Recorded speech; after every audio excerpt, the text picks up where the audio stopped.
Gente querida, uma boa noite para todos os que estão comigo agora ao vivo, aqui na Vem Ver TV, nesse nosso tempo, domingo à noite, onde e quando eu tenho a oportunidade de conversar com você, de abrir a Escritura, de meditar, de refletir, de ponderar, de chamar você a um pensar e a um introjetar de fé, de consciência na palavra, no coração. E se você, onde quer que você esteja, no Brasil ou em qualquer país deste planeta, se você tem pessoas do seu carinho, da sua confiança, da sua intenção melhor, por favor, telefone, mande uma mensagem de texto, passe um WhatsApp, compartilhe, faça um convite para que o maior número possível de pessoas esteja aqui com a gente agora. Jesus, por favor, permite que a singeleza dessa oferta do meu coração e dos que estão aqui comigo seja agradável diante de Ti, e que todo meditar do meu espírito na Tua presença e na presença dos meus irmãos seja cheio de vida, de bálsamo, de graça, de renovação do entendimento, da mente, de revitalização, de fortalecimento, de energização da fé. Por favor, é o que eu peço que Tu faças agora. Profunda, singela, poderosa e de invencivelmente no coração de cada pessoa, em nome de Jesus. Amém. Eu quero ler para a gente um texto do Evangelho de João, aqui no capítulo 2. E, na realidade, é o texto de Jesus transformando água em vinho nas bodas em Caná da Galileia.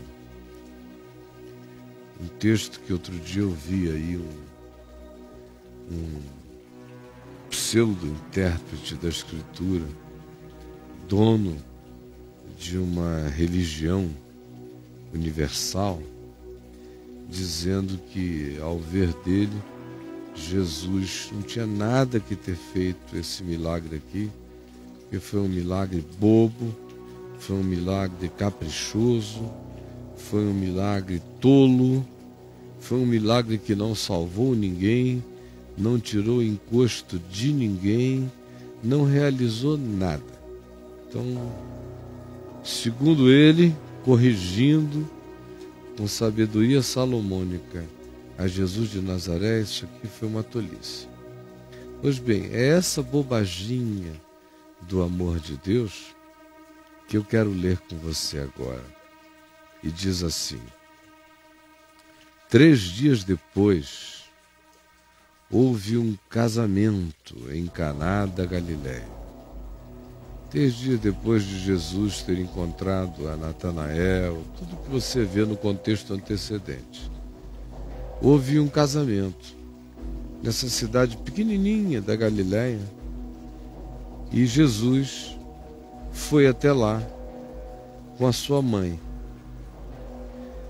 Ora, tendo sido Jesus convidado também, levou com ele os seus discípulos, os seus amigos para o casamento. Tendo acabado o vinho, no meio da festa, Maria, a mãe de Jesus, veio a ele e lhe disse: olha, eles não têm mais vinho, acabou o vinho. Mas Jesus disse a ela: mulher,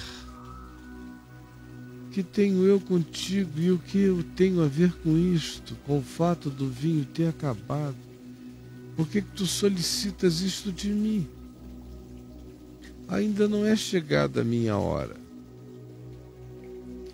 Então ela falou, todavia, aos serventes, aos trabalhadores das bodas, aos diáconos, aos garçons, aos ajudantes, aos ministradores do serviço das bodas, ministradores, servidores de vinho e de comida.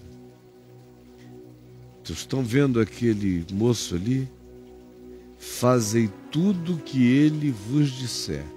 Vão até lá e ouçam o que ele lhes dirá. Ora, estavam ali no ambiente da festa 6 talhas grandes e altas de pedra, bem altas. Algumas chegavam a ser imensas. Essas não eram das maiores, mas elas eram altas e bojudas o suficiente para um homem como eu subir nelas e me banhar, e me mergulhar, fazer purificações religiosas, limpezas, batismos, lavagens dentro delas. Das maiores, então, você podia fazer os batismos mais profundos, as aspersões, as purificações, conforme fosse o rito da purificação. Então estavam ali, naquele lugar, 6 talhas de pedra que os judeus usavam para fazer as suas purificações e ritos religiosos. E cada uma dessas talhas levava de 2 a 3 quantidades de capacidade cúbica de líquido, de água. Era bastante coisa. Jesus lhes disse aos serventes: encham de água essas talhas, esses tonéis. E eles as encheram completamente, até o gargalo, até o topo. E elas eram imensas e largas em cima. Então Jesus lhes determinou aos serventes: tirai agora e daqui, provem, tirem daqui um pouco de vinho. Podem levar de cada uma das 6 talhas e levem ao mestre-sala para eles verem que é o mesmo vinho, da mesma safra, com a mesma qualidade, sem alteração. Podem levar o vinho de cada uma das talhas de amostra ao provador. E eles o fizeram. Ora, quando o provador, o mestre de cerimônias, o maître do banquete, provou a água que tinha sido transformada nesse vinho de excelentíssima qualidade, não sabendo de onde viera aquele vinho, se bem que os serventes que haviam tirado a água e colocado a água e recolhido o vinho sabiam. Ora, o mestre-sala foi então e chamou o noivo e lhe disse: que é isso, rapaz? Todos no mundo inteiro é praxe, costumam pôr primeiro o melhor vinho. E quando já todos beberam bastante, perderam o olfato, a capacidade de discernir o melhor, já estão, de certa forma, intoxicados, é que eles servem o vinho inferior, quando a intoxicação já não demanda mais qualidade no vinho. Mas tu violaste a regra até da economia. Tu guardaste o bom vinho, o melhor de todos até agora. O que é isso? Ora, com este, deu Jesus princípio a seus sinais, em Caná da Galileia, manifestou a sua glória, e os seus discípulos creram nele. Depois disso, desceu ele para Cafarnaum, à beira do lago de Genezaré, com a sua mãe, seus irmãos e seus discípulos, e ficaram ali não muitos dias. Eu já preguei sobre esse texto, desculpe-me a hipérbole, mas milhares de vezes, na realidade, por volta de centenas de vezes, sobre todos os ângulos que você queira, desde a viagem mais imediata, atrelada ao significado e à valorização do casamento, a graça do casamento como um invocador da misericórdia e da alegria divina sobre ele, natural, e tudo que a casamento seja concernente. No curso de anos eu preguei sobre tantos aspectos e ângulos vinculados a isto aqui. Como também já preguei tantas outras ocasiões sobre o significado comparativo entre o que Jesus fez neste casamento, o milagre que ele opera aqui, usando inclusive as talhas da religião para encher a cada uma delas com os vinhos do reino, em comparação com o que segue, que daí se diz no verso 13, que ele entra no templo de Jerusalém e expulsa toda aquela porcaria que lá tinha se instalado, mostrando que ele estava instaurando de fato o reino dele no coração da vida, como no casamento, e retirando o reino dele dos templos de Salomão, dos templos de Herodes, dos prédios de pretensa tentativa de confinamento predial do eterno. E já falei uma quantidade enorme de outras vezes sobre o significado psicológico anunciado no texto, de como o reino de Deus opera uma existencialidade que quer dia a dia se tornar melhor, que o melhor da minha vida não está no meu passado, não está no início da minha festa, não está no início das minhas bodas com Jesus, nem com o Evangelho, nem com Deus, que o melhor da minha vida está por vir, o dia mais excelente da minha consciência é hoje, o melhor dia da minha vida será o último, porque eu faço parte desse que vai fazendo a existência se tornar cada dia mais surpreendentemente saborosa, gostosa, bonita, sábia, pacificada, segura, amiga, mansa, feliz, doce, terna, justa, leve. Já falei de uma quantidade enorme de outras vezes sobre o fato de não haver experiência humana sem falência da alegria. Eles não têm mais vinho. Sem a experiência da tristeza, sem a experiência da depressão, sem a experiência da incapacidade de produzir no coração as próprias fontes da alegria e da vida. Já falei tantas vezes sobre o fato de que mais cedo ou mais tarde o poder humano, o potencial humano, a alegria humana, a psicologia humana, o bom ânimo humano, o poder do pensamento positivo, a autoajuda e tudo quanto a gente exercite, seja com sabedoria e seja com a melhor das intenções, todavia tudo isso tem o seu limite. Há um poder para que eu me autodetermine em relação às forças do meu interior, há um limite para isto. Só mesmo a fé transcende o meu bom ânimo, transcende o poder do pensamento positivo, transcende o melhor de mim, e cada um de nós na vida terá de ter a chance e a oportunidade de um dia ter que dizer: eu não tenho mais vinho. Não tenho mais vinho psicológico, não tenho mais alegria conjugal, não tenho mais alegria paterna, não tenho alegria profissional, não tenho alegria de natureza espiritual. Todos nós vamos dizer isso, no mínimo uma profunda vez na vida, mas com certeza dezenas de outras vezes. E isso acontece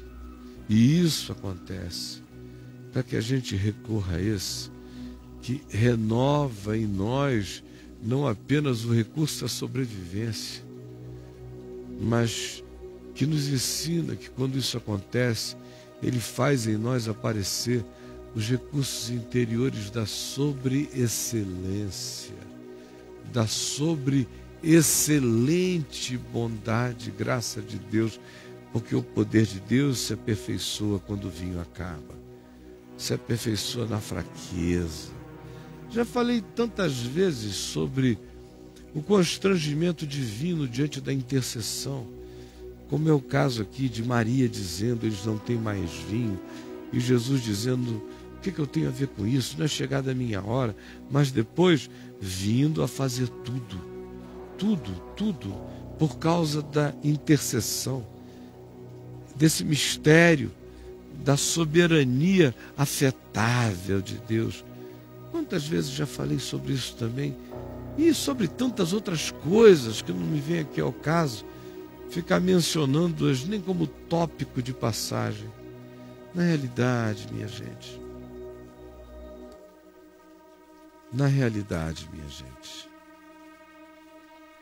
eu quero falar hoje sobre uma única e simples coisa com você. Uma única, simples coisa com você. É o que está contido aqui no verso 6.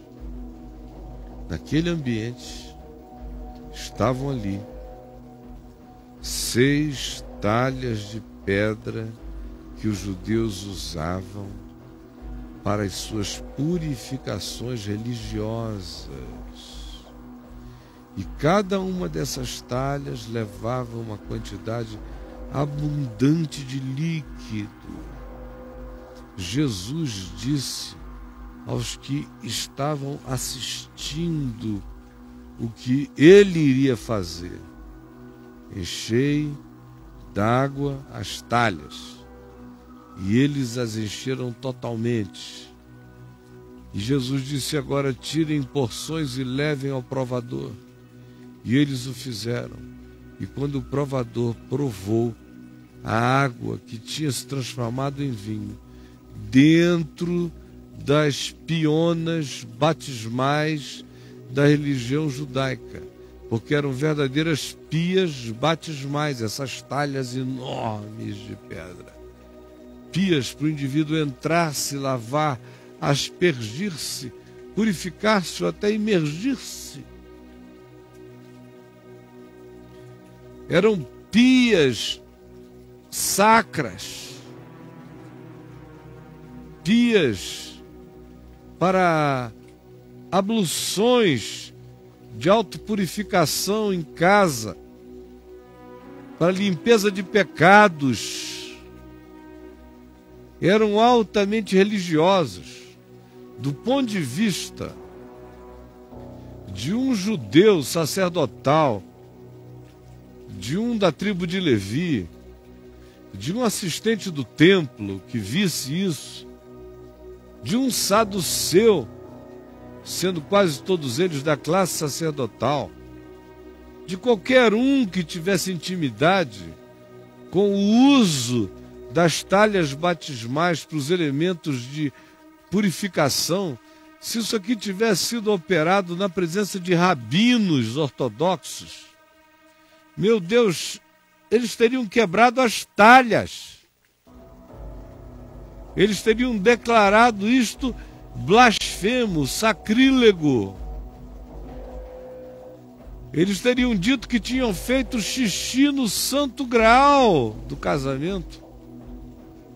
Eles acusariam Jesus de estar amaldiçoando a festa e o casamento com aquela blasfêmia de botar vinho, não suquinho de uva, vinho, porque o que se estava bebendo ali era vinho. Por isso é que o mestre Sala disse: todos costumam pôr primeiro o bom vinho para depois servirem o inferior. Por quê? Porque a pressuposição é de que o vinho era real, com teor alcoólico, e depois de tomarem, a intoxicação tirava a apuração da percepção dos vinhos inferiores que viessem depois. É óbvio. Então, para um indivíduo com essa mentalidade religiosa, então, naqueles dias, tanto quanto hoje, aqui agora, me assistindo agora, o indivíduo está tendo crises de erisipela. Porque o que se está dizendo é que Jesus pegou a pia batismal, a piona batismal, enorme, mandou encher de água e depois pegou canecas, tirou e disse: levem para o homem beber. Enquanto todos eles iam levando, quando chegaram lá, chegaram com o melhor vinho possível e com o mais refinado teor alcoólico, as melhores características de um bom e maravilhoso vinho, tanto hoje quanto na antiguidade. É sobre isso que eu quero falar. Sobre essa escatologia realizada da Nova Jerusalém. Porque a Nova Jerusalém é aquele lugar arquetípico descrito por João, no qual, entre tantas coisas, ele diz que andando em volta e para todo lado, lá ele não encontrou santuário. Não encontrou santuário. Tinha o rio da vida, tinha a árvore da vida, cujos frutos dão todos os meses do ano e cujas folhas servem para a cura dos povos. É um lugar de valores totalmente invertidos. Ouro serve de asfalto. Pedras preciosas vão para o lado de fora das portas para servir de abertura de porta, ferrolho. Pedras preciosíssimas são colocadas no fundamento que ninguém vê. Um lugar aberto para a luz e com portas em todas as direções, porque não há acepção de pessoas. E é onde toda a produção dos povos é purificada pelo sangue de Jesus, e as culturas originais, todas na sua pureza, limpada de toda a jaça e de toda a corruptela cultural, são trazidas como oferendas da alegria dos povos ao Cordeiro, de eternidade a eternidade, onde os seus servos os servirão, e nunca deixará de haver surpresa e criatividade. Ora, nessa Nova Jerusalém, o que Jesus nos diz é que lá não há santuário. Lá eu não vi santuário. E por que eu disse que aqui, em João, no capítulo 2, no versos 6 e 7, nós já temos uma de escatologia realizada dessa nova Jerusalém. É porque aqui é o lugar onde Jesus pega o que seria a pia batismal de purificações da religião, de metretas e metretas de água, para os judeus nelas se purificarem, e usa tudo isso como um grande cálice de vinho. No dia seguinte, Jesus iria entrar no templo de Jerusalém e expulsar de lá tudo que não prestava. Mas o que ele acabou de fazer aqui em Caná da Galileia é mais ou menos equivalente a se ele tivesse entrado no templo de Jerusalém e transformado todos os elementos de purificação em elementos para uma festa, para uma grande festa, para bodas, e convidasse a população para dançar, ao invés de dentro daquele templo haver aquela quantidade enorme de cambistas e vendedores e ladrões a se expulsar. É clara a figura e o contraste metafórico que o Evangelho de João apresenta entre Jesus pegando as talhas do casamento, as pias batismais, e as transformando em hipercálices de vinho, de alegria conjugal, de alegria humana, de alegria sexual, de alegria psicológica, de alegria relacional, de alegria fraterna, de alegria íntima, amiga, de alegria familiar, e dizendo: aqui é o santuário dos milagres, é aqui no âmbito, no seio da vida, onde a graça se manifesta, é aqui salvando vocês dos containers das purificações que não limpam, e dando a vocês o vinho novo da alegria, que faz o coração feliz, grato e, portanto, consagrado em amor àquele que é o mantenedor da vida abundante na nossa existência. O que é interessante, quando a gente pensa nessa metáfora,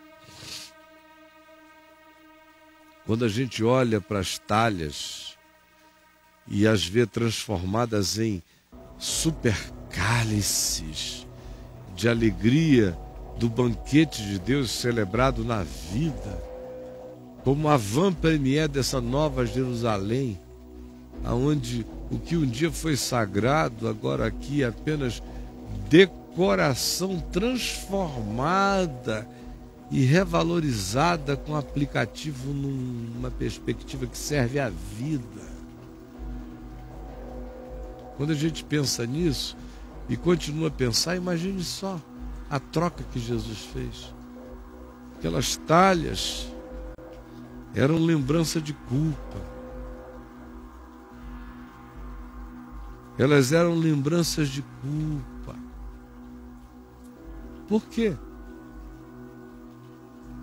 Porque elas eram talhas de purificações, talhas de batismo, de abluções, de limpeza. Ora, se elas eram talhas de purificação, é porque a pressuposição é que aqueles que as usavam se sentindo diariamente culpados,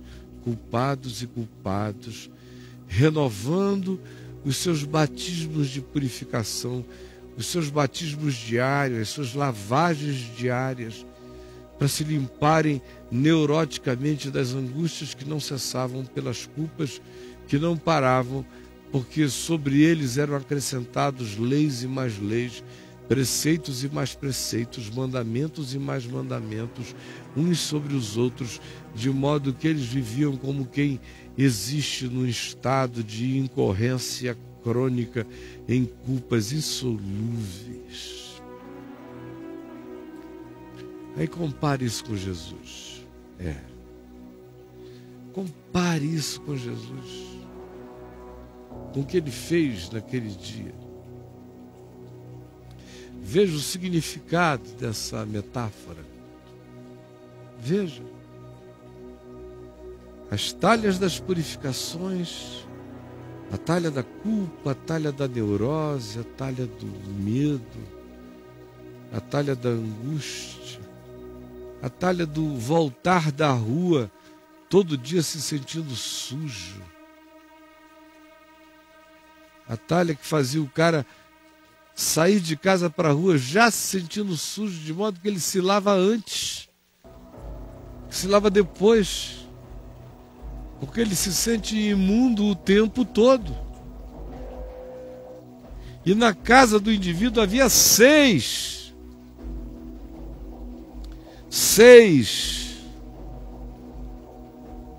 para que não faltasse alternativa religiosa, campanha religiosa, mecanismo religioso, rito religioso, aparato religioso, oferenda religiosa, para aplacar as consciências nunca solucionadas, nunca apaziguadas, nunca pacificadas, sempre neurotizadas, sempre aflitas. Veja quanta providência culposa existia naquele casamento. Ora, um casamento onde tem tanta talha para os membros da família se purificarem de culpas nunca será um casamento feliz. Aquela era uma família que tinha muita culpa, muita talha de purificação, muito batismo, muita angústia religiosa, muita neurose religiosa, muito medo religioso. 6 talhas. Se vocês conhecessem a cultura da Palestina do primeiro tempo e vissem o significado de 6 talhas com 3 metretas cúbicas de líquido de água em cada uma, vocês iam ver o tamanho, o aparato, o significado e o preço de ter todo aquele aparato de mecânica de paliativo de culpa. Eram mecânicas de catarse religiosa diária. Era como quem frequenta hoje em dia a campanha. É como quem participa de algo assim todo dia para Deus não abandonar. Ai, que coisa extraordinária eu vejo na bondade de Deus nisso. Acaba o vinho, acaba o vinho, acaba o vinho, que maravilha. Quando nesses lugares onde as pessoas confiam tanto em religião, tanto em purificação mecânica, tanto em rito, tanto em manual, tanto em justiça própria, e andam achando sempre que Deus ama mais o mais aflito e o mais angustiado e, portanto, o mais neurótico de todos, e chamam neurose de consagração e paranoia de vigilância espiritual e vivem angustiados. Como eu acho maravilhoso quando, de repente, nesses ambientes o vinho acaba. Acaba, a falência chega, porque a única salvação para um casamento que tem 6 talhas para purificação religiosa, neurótica, paranoica em casa, é o vinho acabar logo no início do casamento, para eles serem salvos daquilo, porque eles foram os primeiros a terem que beber vinho na pia batismal. Foram os primeiros a ter que beber vinho na pia batismal. Enfiar a caneca no que seria o lugar do batismo e batizar a alma com um vinho de alegria. Substituir purificações exteriores, neuróticas e paranoias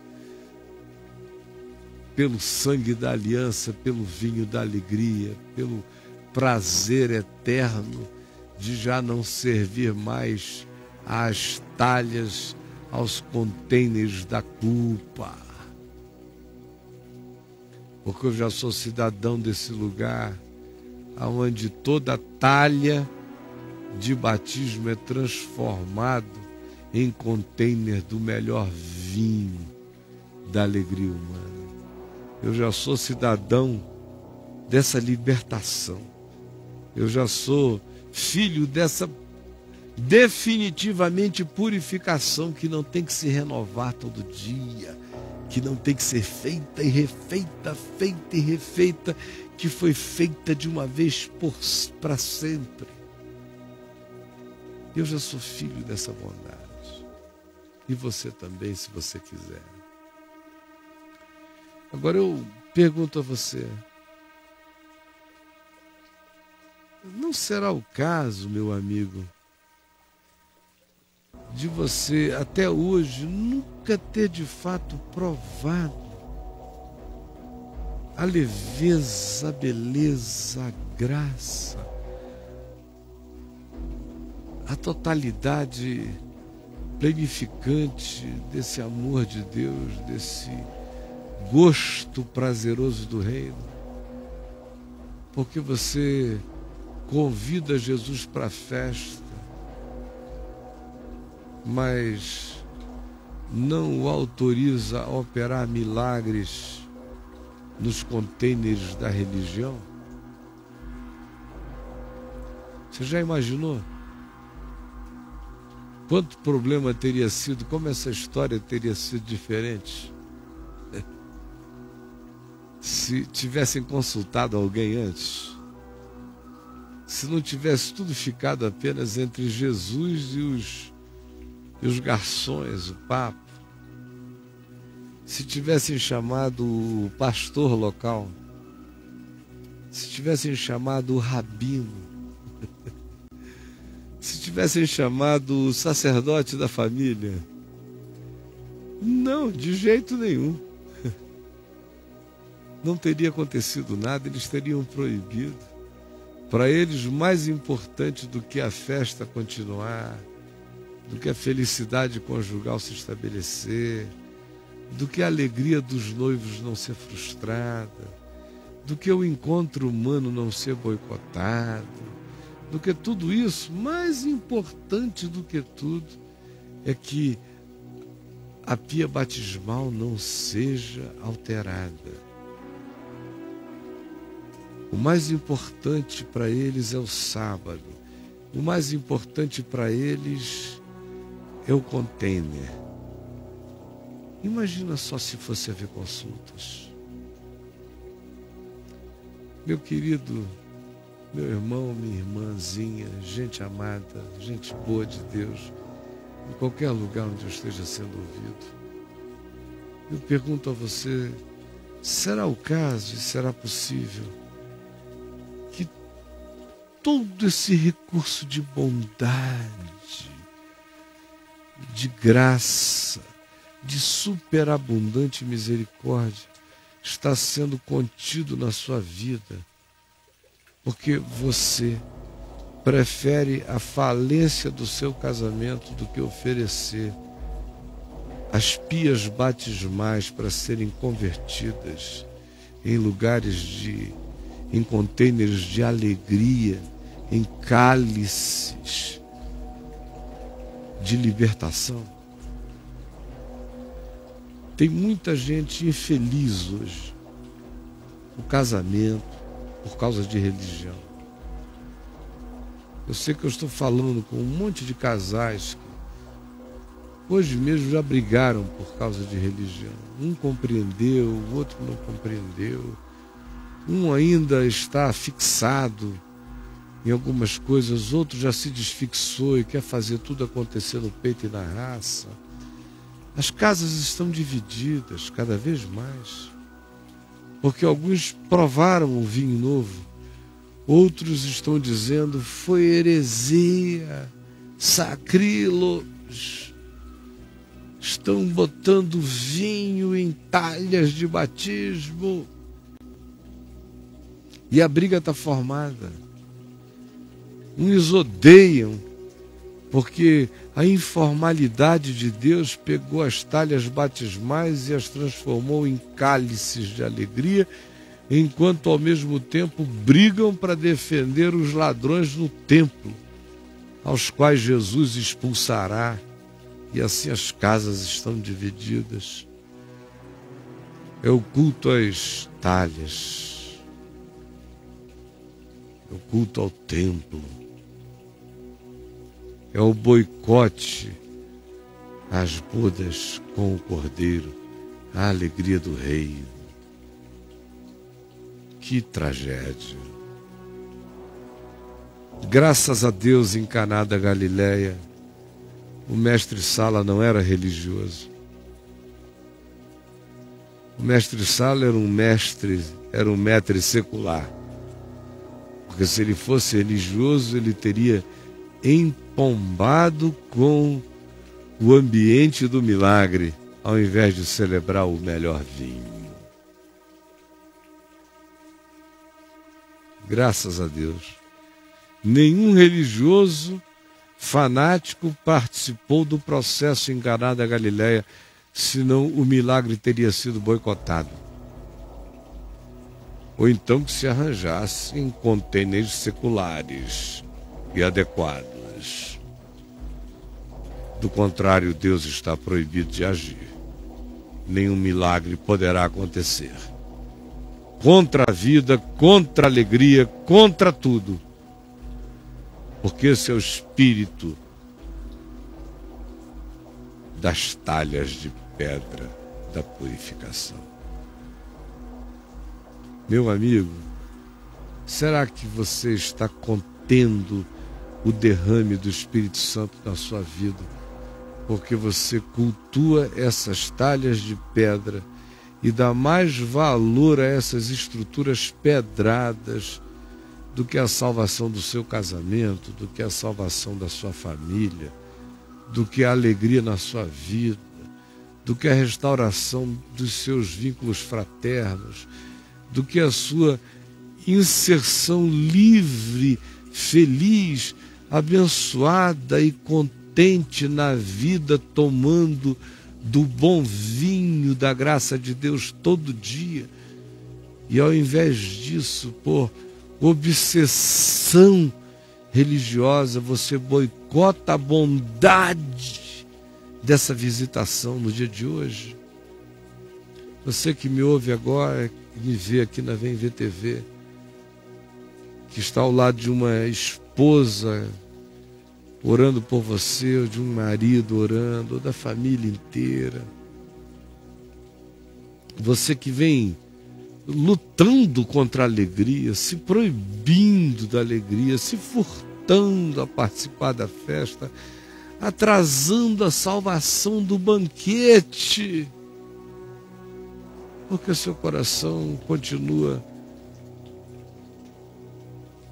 atolado nas talhas dos compromissos que só mantém a neurose culposa e não libertam a gente jamais para beber o cálice da alegria. Abre bem a tua boca e eu te encherei. Senhor Jesus, eu peço que essa singela parábola, que essa singelíssima metáfora, nessa noite tão linda, tão cheia de graça, de luz, de lua, de frescor, de bondade tua, visite o coração de cada pessoa que me vê e que me ouve em qualquer lugar do planeta Terra, e que o teu Espírito traga a iluminação que faça cada um ter compreendido que alguns estão dizendo não ao milagre da continuidade das bodas da felicidade, porque preferem manterem-se aferrados às culpas e às talhas e aos medos e aos ciclos contínuos daquilo que é apenas rito de agonia e nunca é evangelho da libertação. Espírito Santo, ilumina agora, aqui e aos milhares que verão as repetições e as gravações, que cheguem todas novas, provocativas e perturbadoras, simples para a compreensão de cada um. E que essa compreensão traga luz e salve muitas casas, famílias, casamentos, existências, que entendam o significado da chegada do reino de Deus, do vinho novo e das bodas com o Cordeiro, para as quais eu sou convidado, para além da religião, em nome de Jesus e para a glória dele. Amém. Amém.